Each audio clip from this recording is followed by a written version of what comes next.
Let's go, let's go. How's everyone doing? Good morning out there. That's right, going right into the studio today. You know what I'm doing right now? I'm tapering, as you know, which means I have a little more time to catch up on all these little tasks, especially emails. So I didn't do any outside filming, didn't film my run today. I'll talk about the run here in 1 second, but I just want to be very clear up front. This is not a vlog about how to write your training plan with respect to specific mileage, okay, and specific workouts. This is more a vlog about how to create an overall, more macro level training plan integrated into your annual calendar year, okay? We are starting 2021. I've made 2 or 3 vlogs in the last 7 to 10 days all about, and they're listed upper right hand corner. Also, if I remember, I'll try and list them down below in the description, all about how to get the ball rolling in 2021 toward your running and racing goals, okay? So that is the focus of today's vlog. More macro level, and I think I'll go micro level. Maybe who knows? Maybe it'll fit in tomorrow or over the weekend. All right, so just bear with me there as we work through the vlogs. Sorry, I'm looking down at my phone and reading your comments. I'm just laughing a little bit. So Strava, here we go.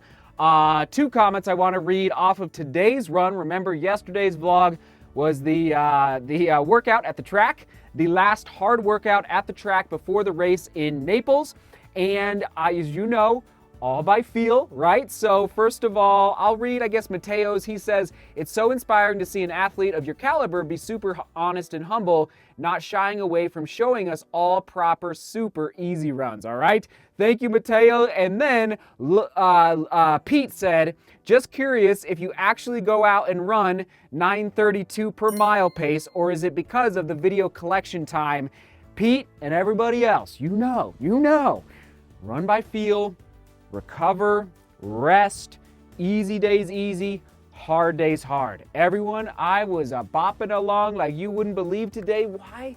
Because I ran hard yesterday, and then I didn't even film it, everyone. I went to the gym, and I kind of crushed it really hard in the gym yesterday so I am extra tired, and I'm actually a little sore, and that's good, okay? And now we really start to sharpen and taper and rest for Naples on January 17th. So anyway, just wanted to address those comments like, yeah, we're going to be transparent here on YouTube and on Strava. Like, I run 9:30 pace and I'm not ashamed of it, all right? And you shouldn't be ashamed of it either. Okay? Get out there, run hard, get out there, run easy. All right, here we go. Let's dive in. First of all, where to even begin about this macro level discussion on building your own personal training plans. First of all, gonna go somewhere you might not expect.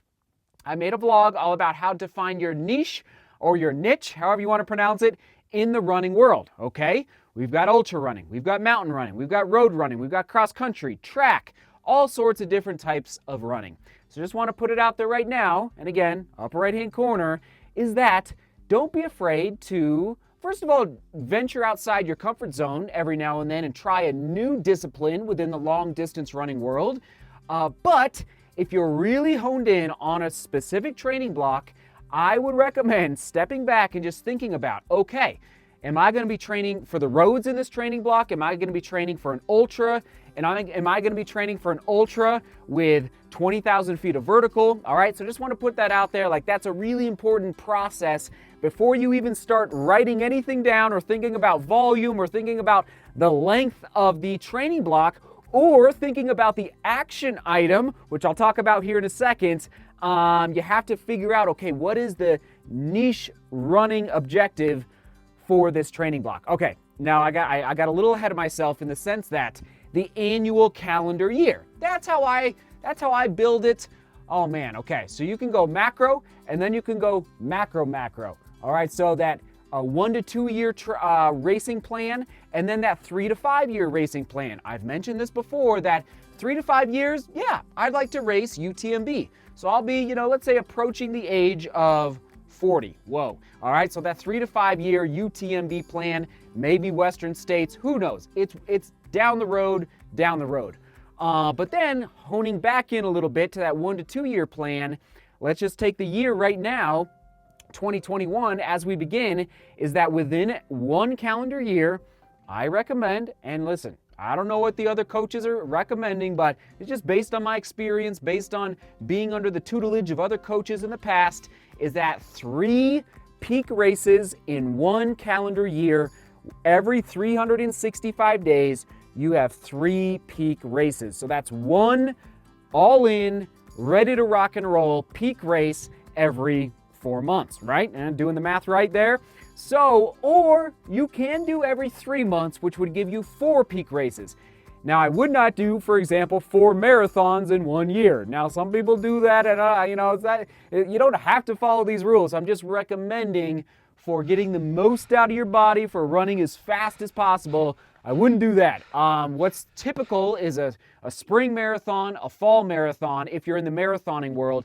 I would recommend, though, if you're in, let's say, the 5K, 10K genre, or niche of running, that yeah, you could do absolutely 4 peak races in 1 calendar year, okay? Does that make sense as far as the calendar year and within, all right? Oh, here we go. So remember 2 days ago, 3 days ago, I talked about the roller coaster, the bell curve of your training, okay? Raising up your volume of training, peaking, and then the taper into the race. So that would be, just kind of backing up here, you're going up the roller coaster, let's say January, February, March, April, then back down to April for the race, and then up again, rest, and then up May, June, July, okay, boom, boom, and then August, back down in the taper, and then one more roller coaster peak for, I guess it would be November-ish, December-ish, roughly, all right? So there you go. That's the basic idea of your annual calendar year. Now, within each training block, I like to have A goals and B goals, okay? For Naples, I'll just be very specific here. And okay, this is interesting. In 2021, because of COVID in 2020, I technically would not typically do a peak race in January. It's harder to train in the winter, especially in Colorado, even though it's mild here right now. So this is a little bit of a unique year where I will have 4 peak races for me in 2021, only because all the races in late 2020 were canceled or postponed. So that's why I'm racing peak race early January. Just want to clarify that. And so A goal, break into the 104s. B goal, set a half marathon PR, all right? That 106.50-ish that I set in Amsterdam about 15 months ago, all right?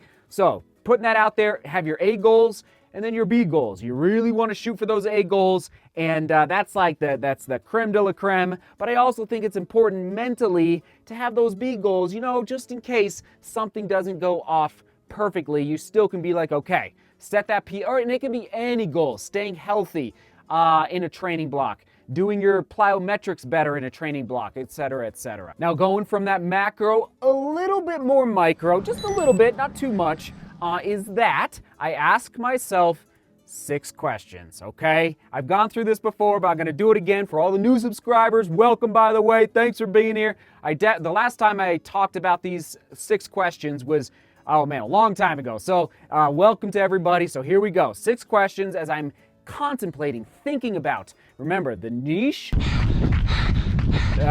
of running that I'm looking at, and then boom, right under that, 6 questions, and then the action item. Okay, we'll get to the action item here in 1 second. So here we go. Where should my volume of training begin? All right, there you go. Question 2, how high should my volume go up the roller coaster? How long should I take to arrive at my peak volume? All right, as the roller coaster is beginning to crest the hill, and then maybe plateauing, and then starting to think about going down. So then that's question 3. How long should I hold the peak volume? Or sorry, that was 4. Sorry, 4. Question 5, when should I begin to introduce that speed work? Okay, that anaerobic development. All right, that's question 5. And then question 6, how many weeks and months do I have until race day? From the time that you start contemplating and niching down, okay, I'm going to do a track 10K, all right? So then you work backward from race day, all right? So this is where the research comes in the action item here in 1 second, is that you have to count backward, all right? That reverse engineering from race day, okay?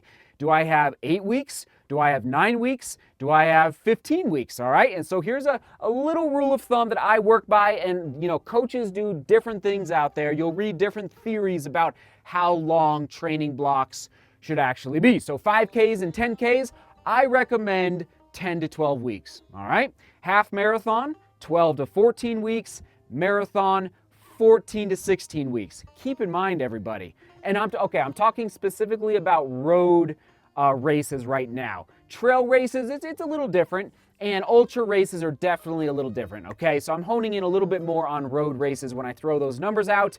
So there you go. Those are, once again, on your screen, the 6 questions that I ask myself as I'm thinking about writing out my personal training plan. All right, now on to the action item. This is where it gets exciting. This is where the dreaming happens. This is where you just get maybe almost even a little too pumped up, but I know it helps.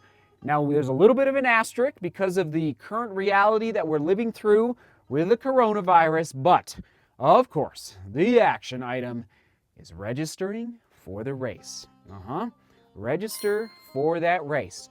Put the money down. Hit that register button. And I'm going to even go one step further, keeping in mind the coronavirus, COVID-19, everything's a little up in the air right now. But I think race directors are actually I've seen a lot of races happening all over the place, road and trail. I think race directors are doing a really great job at figuring out how to do this with social distancing, with masks, et cetera, et cetera. No post-race parties, which is sad, but that's just the reality we live in. And so I do think in 2021, races are going to be picking up. And so I'm going to go a step further, just to be really serious and committed to the training block, all the work you're about to put in, okay? And I'm going through this right now with Naples and just thinking back, wow, this was kind of a little bit of a crazy training block, going up to that 130 miles a week. So not only registering, but yes, flights, hotel, car rental. Now, if you want to buy insurance on your flights, I totally get it, especially with coronavirus or whatever the case is. But I'm telling you, for accountability, to make sure you're getting out that door, turning that doorknob, there's nothing like putting money down on a race and saying, I'm all in on this project, okay? So that's the case with Naples. I put the money down a long time ago, and sure enough, I just got an email yesterday saying the race is on. All right, it's on, it's happening.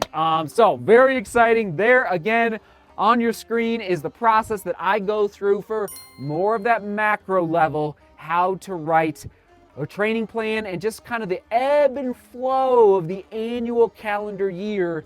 As long distance runners, we will niche down. Speaking of niching down, we will niche down more in the coming days as far as micro level, how, talking more about specific volume of training. Somebody had a great question. I think it was Strava. It might have been on YouTube 2 days ago, asking, is it okay to have a double roller coaster in one training block? I thought that was a great question. I will not answer that now. I'll wait to answer that here in a couple days. So just going up and up and up. So anyway, I'll answer that soon. And one last point, I guess a little tip of the day, don't forget, the roller coasters build off each other slowly over time. Patience is the beauty. It's just, I'm always saying it. So you do a roller coaster, and then you do a bigger roller coaster, and then a big one, and eventually you have this aerobic base and engine that is unstoppable, all right? And you're just fit and ready to rock and roll on these starting lines. Question of the day, what have you registered for thus far in 2021? What race have you registered for? What are you committed to? Inspire us, get us excited. And again, we're all in a little bit of a waiting mode right now. Hopefully there's a little more clarity in the world in the next, 2 to 3 months, but I'll be excited to read, what are people gunning for in 2021? Let's go. All right, we'll toss it, of course, to the bell curve roller coaster vlog from 2 days ago, just in case you missed it. A lot of people getting some ideas there for their training in 2021. Right there. All right, seek beauty, work hard, and love each other. See you tomorrow.